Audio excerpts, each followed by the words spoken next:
আমার পমারিয়ান কটা, আর এই পাশে হচ্ছে এটা হুমার কবুতরটা অনেক বড়, এটা কিং। আর ওই লম্বাগুলো হচ্ছে পমারিয়ান কটা, হচ্ছে ছেলে আর এটা হচ্ছে মেয়ে।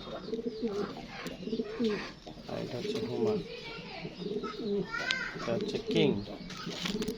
এর উপরে আরো আছে, এটা কালো লাক্ষা।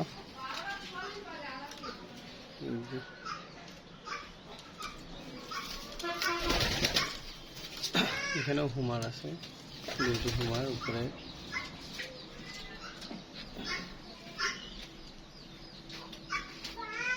কবুতর মনে হয় ঘরে আছে। ওকে, থ্যাংক ইউ।